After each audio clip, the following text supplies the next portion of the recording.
Hello friends, मैं जितेंद्र कुमार सिंह आपका आपके अपने चैनल पे स्वागत करता हूं।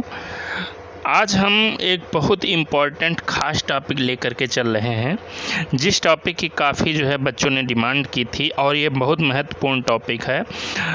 जो टॉपिक आपका है वो लेटर यानी अक्षर, वर्ड यानी शब्द, फ्रेज वाक्यांश और सेंटेंस वाक्य, इन सभी में अंतर आपको इस वीडियो के अंतर्गत बताया जाएगा। क्योंकि बहुत से स्टूडेंट्स को आपको फ्रेज लिखा हुआ मिलता है कि फ्रेज क्या होता है, तो आप लोग समझ नहीं पाते हैं कि फ्रेज क्या होता है।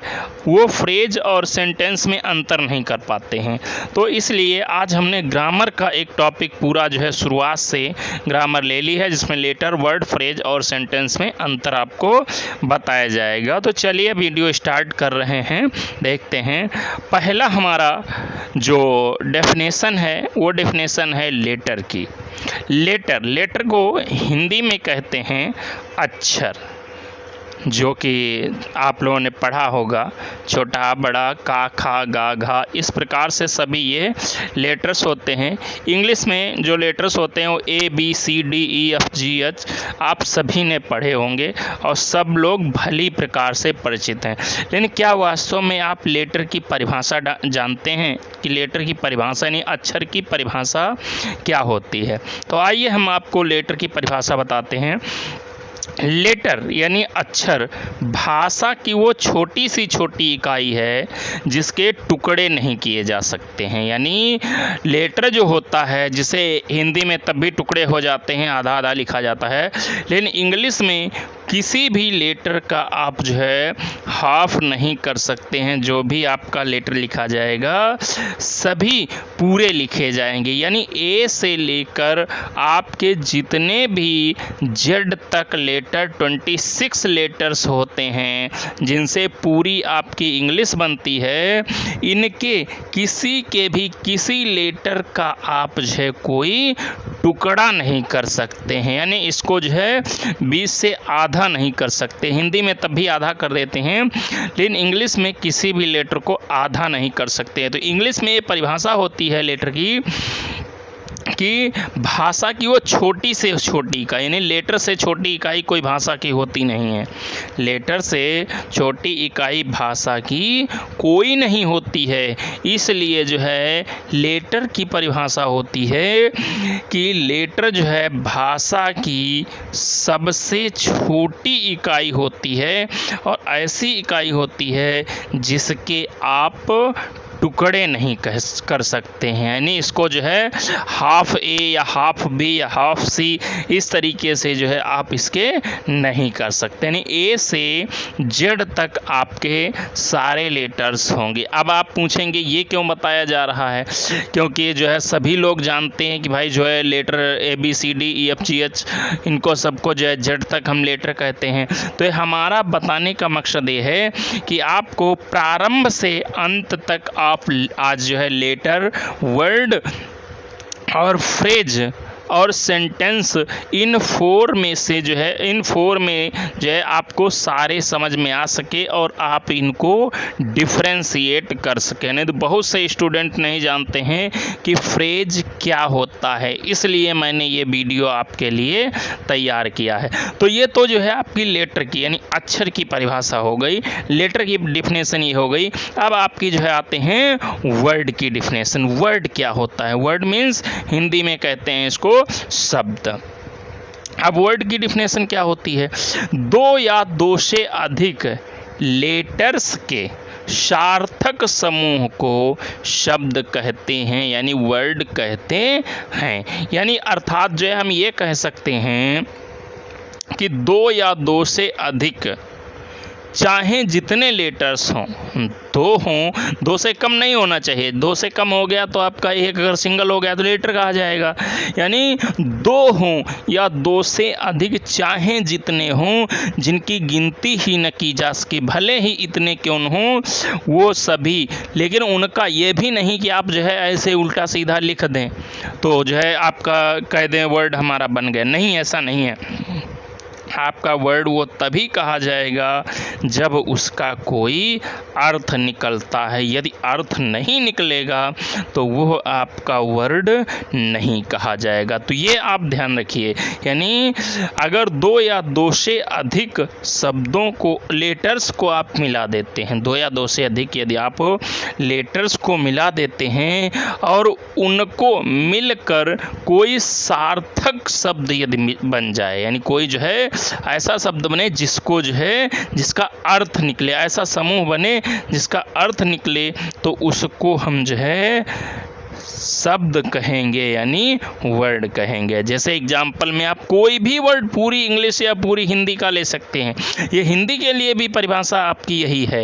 हिंदी में यदि आप जो है पूछें तो हिंदी के लिए भी आपकी यही डिफिनेशन काम करेगी। तो कोई भी आपका जो है, जो शब्दों का सार्थक समूह, यानी दो या दो से अधिक शब्दों का सार्थक समूह, जैसे हम कहते हैं आई एन इन, दो वर्ड, दो लेटर्स हैं, इसमें 2 लेटर्स हैं, तो ये वर्ड हो गया डेफिनेट। यानी क्योंकि वर्ड क्यों हुआ, क्योंकि इसका एक मीनिंग निकल रहा है।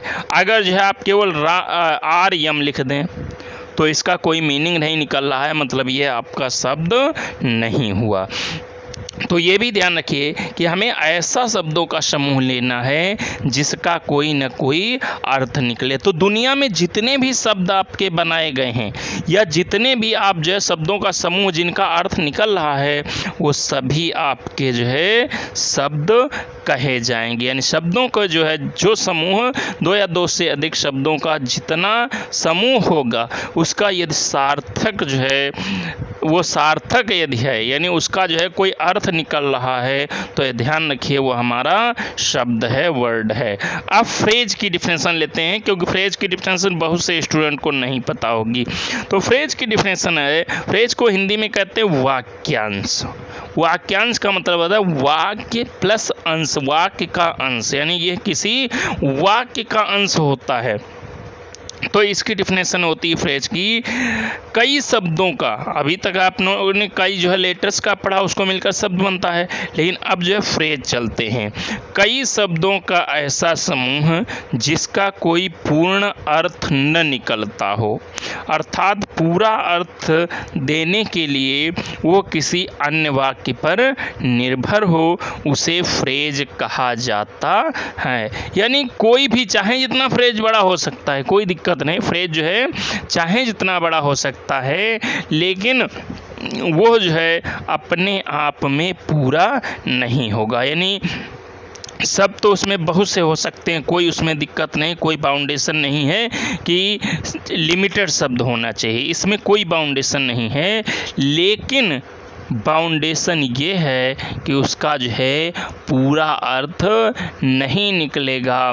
पूरा अर्थ देने के लिए उसे किसी अन्य वाक्य पर निर्भर होना पड़ता है। जैसे हमने इसमें लिया है, जैसे कहते हैं Rana Pratap comma a brave warrior comma was the king of Mewar. इसमें ए ब्रेव वॉरियर, यह आपका जो है फ्रेज है, क्योंकि अगर इसको हम हटा लें, एक बहादुर योद्धा, तो केवल अर्थ तो दे रहा है एक बहादुर योद्धा, लेकिन कोई सेंटेंस आपका नहीं तैयार है। लेकिन अगर हम इसी को कह देते हैं कि Rana Pratap was the king of Mewar, Rana Pratap Mewar के राजा थे, तो ये हमारा सेंटेंस पूरा हो गया।